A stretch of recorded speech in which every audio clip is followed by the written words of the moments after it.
This is a tube tester I made this time. It can measure the most fundamental parameters, such as the amplification factor, mu, transconductance, Gm, and plate resistance, Rp. I used an old DC power supply and a DC boost converter, so no high voltage power transformer is needed. Let's take a closer look at this tube tester.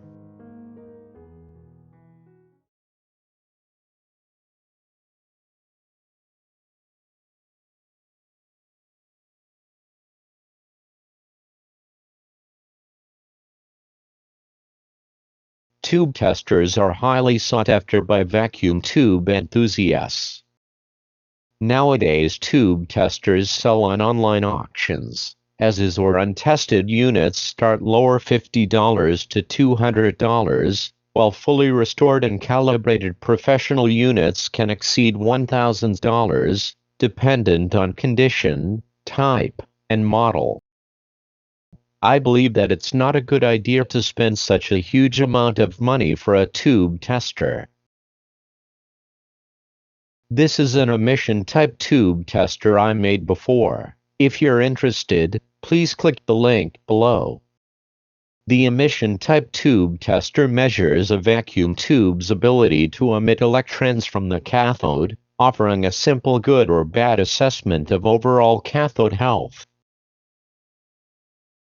However, if it's not properly calibrated, it will provide inaccurate readings, leading to false result. And it cannot measure the transconductance. So I made a transconductance type tube tester this time.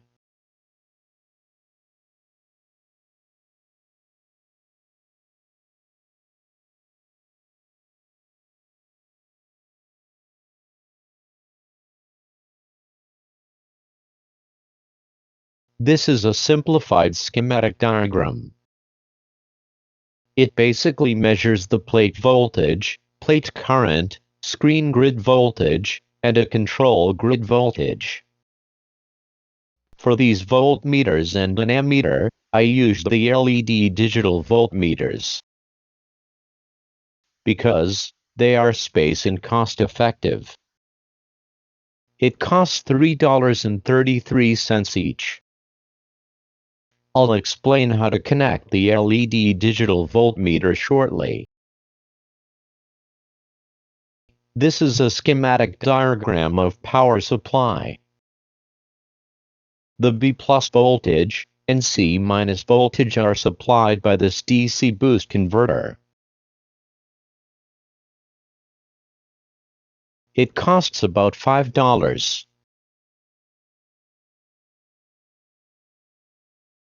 The 6.3 volts for the test tubes is supplied by LM2596 DC-DC converter. This voltage is also applied to the LED digital voltmeter of the plate and screen grid. It costs $1.32 each.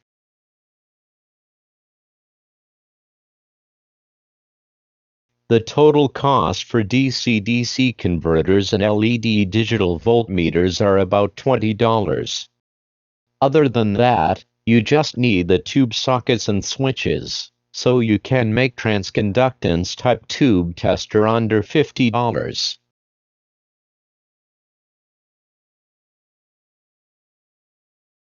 Now, let's see how to connect the 3-wire LED digital voltmeters.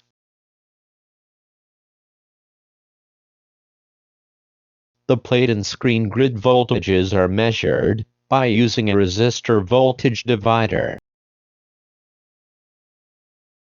For example, when measuring 100 volts DC, the actual voltage to the digital voltmeter is just 1 volt.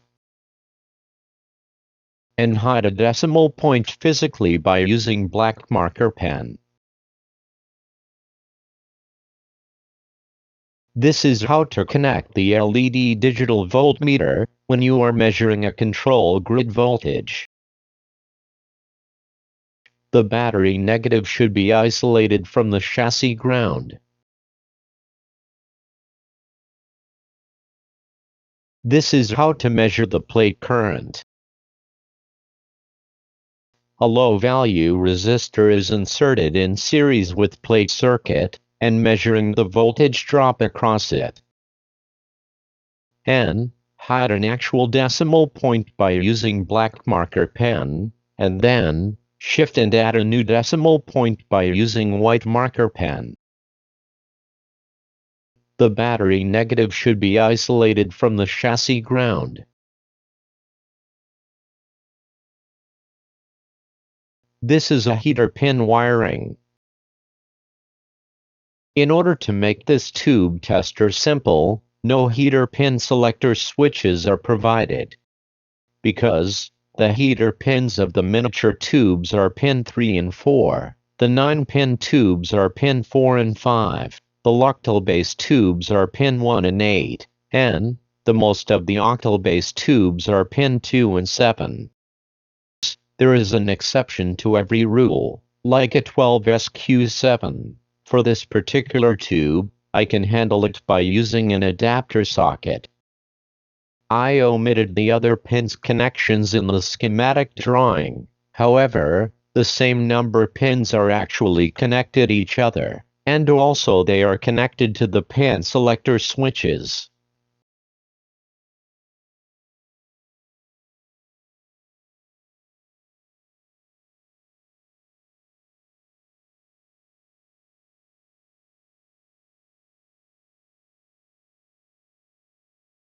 Now, I'm going to test the 12AX7 vacuum tube. Let's measure the transconductance first.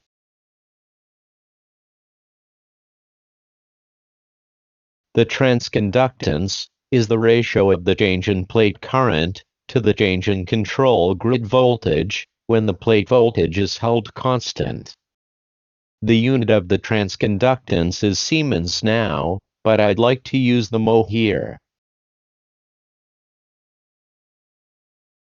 Watch the plate current change while changing the grid voltage from 0 to -1 volt.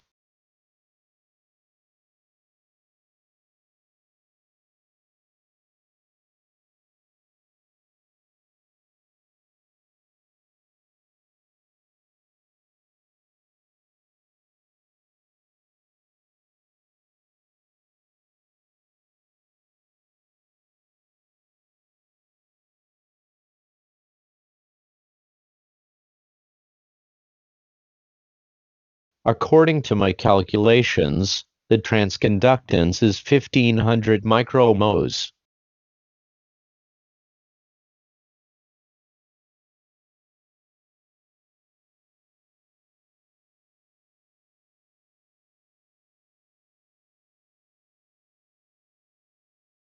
Now, let's measure the plate resistance.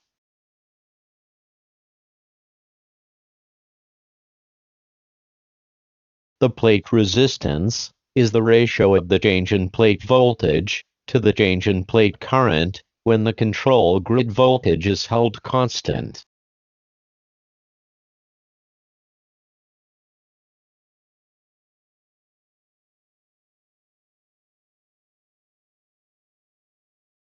Watch the plate current change while changing the plate voltage from 110 to 120 volts.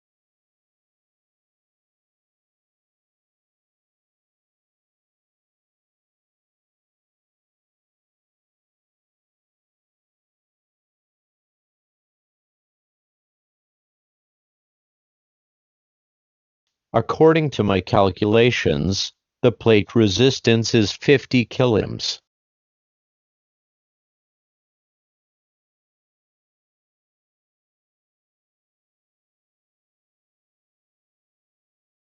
We have got the transconductance and a plate resistance so far. There is a fundamental formula connecting those three parameters. Let's calculate the amplification factor as a reference before an actual test. The amplification factor is 75.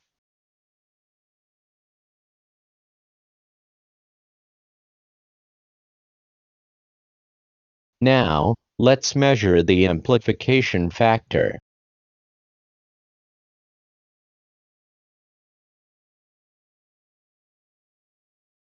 The amplification factor is the ratio of the change in plate voltage to the change in control grid voltage required to hold the plate current constant.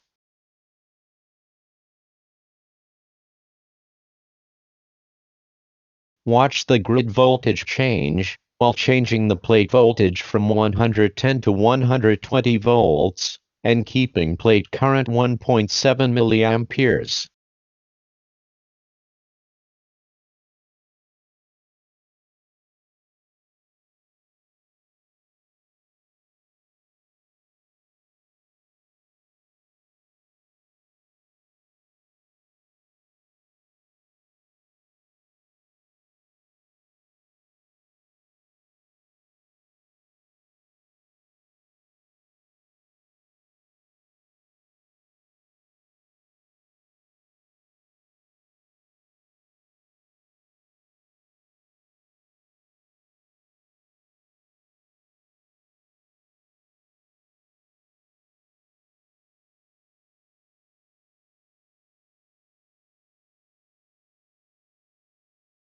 According to my calculations, the amplification factor is 76.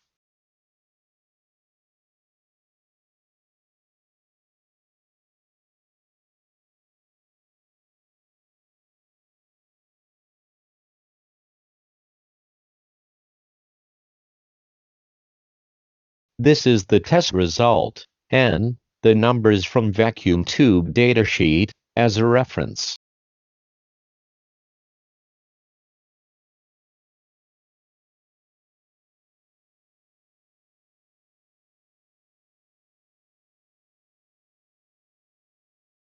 Based on my experience of building a tube tester, this transconductance type tube tester is easier than the emission type tube tester. In addition, it's cost-effective and easy to maintain.